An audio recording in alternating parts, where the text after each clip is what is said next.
ഈ അടുത്ത് നടന്ന നോർവേ ചെസ് ഇവന്റിൽ നമ്മൾ ഇന്ത്യയിൽ നിന്ന് പോയ പ്രജ്ഞാനന്ദ ചാമ്പ്യൻ ആയിരിക്കുകയാണ്.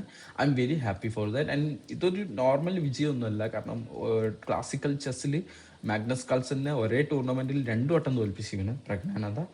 ആൻഡ് മാഗ്നസ് കാൾസന്റെ ഒന്ന് 2 വട്ടം തോൽപ്പിക്കുക വെച്ചാൽ ചില്ലറ കാര്യമില്ല. ഇതിന് മുന്നേ അത് ചെയ്തത് ഒരേ ഒരാളാണ്, വിഷി ആനന്ദ് എന്ന് പറയുന്നത്, നമ്മളെ ഇന്ത്യയിൽ നിന്ന് തന്നെ പോയ പുള്ളി.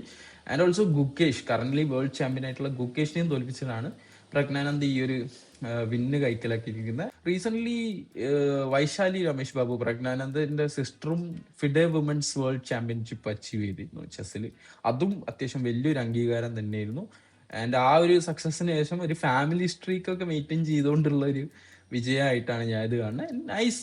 ഇതേ ഫോമിൽ പ്രജ്ഞാനന്ദ പിടിക്കുകയാണെങ്കിൽ നമുക്ക് അടുത്ത വേൾഡ് ചാമ്പ്യനായിട്ട് പ്രജ്ഞാനന്ദനെ പ്രതീക്ഷിക്കാമെന്ന് ഞാൻ വിശ്വസിക്കുന്നു. ഞാൻ ഭയങ്കര ഹാപ്പി ആയിരുന്നു. കൺഗ്രാറ്റുലേഷൻസ്. എല്ലാവരും ഇത് അറിയണം, കാരണം എല്ലാവരും ഒരു വേൾഡ് കപ്പ് ആ ഒരു മൈൻഡിലാണ് ഇപ്പം. ആരും ഇങ്ങനത്തെ ചെറിയ നമ്മളെ നാട്ടിൽ നിന്ന് പോയിട്ട് ഒരാൾ ഇത്രയും വലിയ വിജയങ്ങളൊക്കെ കൈക്കലാക്കുമ്പോൾ ആരും അതൊന്നും അധികം ശ്രദ്ധിക്കുന്നില്ല എന്ന് തോന്നി. അതുകൊണ്ടൊരു വീഡിയോ ചെയ്തിട്ടുണ്ടായിരുന്നു. ബൈ.